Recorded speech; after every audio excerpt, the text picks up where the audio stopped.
Seja muito bem-vindo de volta. Agora nós vamos conversar sobre as doações estimáveis. Estas doações estimáveis, esse termo técnico, nada mais é que a cessão ou doação de um veículo, de um local para uso do comitê ou ainda mão de obra para a campanha do candidato, da candidata ou para o partido usar em alguma campanha de fato. Quais são as normas para o uso e registro destas informações? Assim como o candidato realiza gastos eleitorais e precisa cumprir com critérios, porque isso usa do seu limite de gastos, a gente também tem critérios para o recebimento de doações que computam no limite de gastos.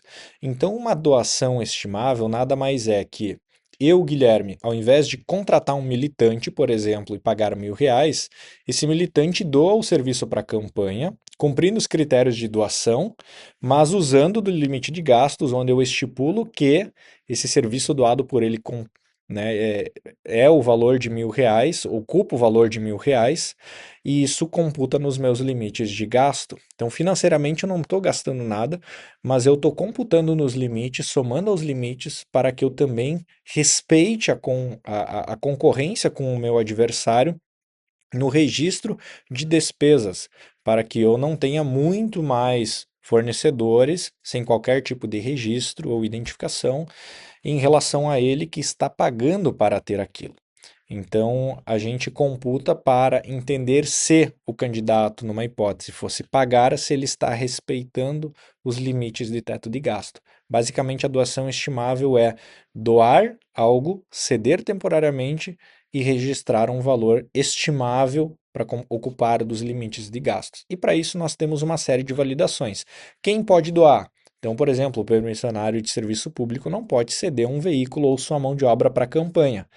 A mesma coisa acontece com os veículos de empresa, como eu comentei anteriormente, empresa do próprio candidato cedendo o veículo para a campanha. Não pode, né? Financeiramente também não pode, estimável também não pode. Então, os doadores pessoas físicas, candidatos entre candidatos e partidos para candidatos, sem problema nenhum. Alguns exemplos do que a gente pode doar, né, entre campanhas: veículos, mão de obra, materiais impressos somente se for o partido pagando para o candidato ou o candidato pagando para outro candidato. Aí nós temos uma norma que é aquilo que está sendo doado tem que ser de propriedade ou atividade laboral daquela pessoa ou propriedade, né, titularidade daquela pessoa que está doando. Um exemplo é material impresso, eu estou contratando para doar para o candidato. Então, eu, pessoa física, nunca posso fazer isso. E eu não vou produzir um material impresso da minha pessoa física do nada. Então, sempre através de uma empresa.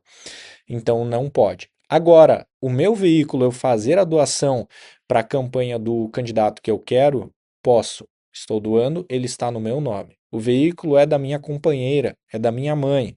Eu fazer a cessão desse veículo para a campanha do candidato que eu quero apoiar, eu não posso. Teria que ser o titular, o proprietário do veículo de fato, para fazer essa cessão. Então, muito cuidado com esses pontos.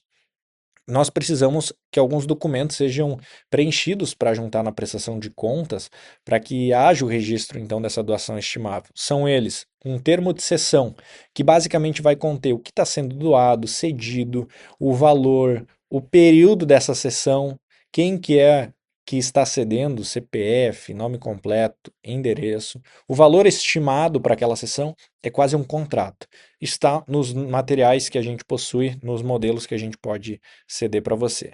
Um recibo de doação eleitoral, tá? Fotos do bem ou serviço doado para fazer a materialidade, lembrem desse caso lá nos gastos.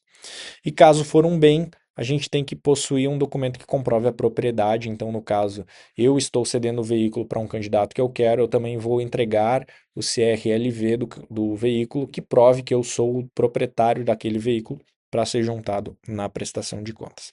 Basicamente, essas são as regras. É uma maneira de você respeitar alguns limites, você usar alguns serviços sem ter gastos e ainda mais fugir de algumas burocracias como o impedimento de contratar familiares.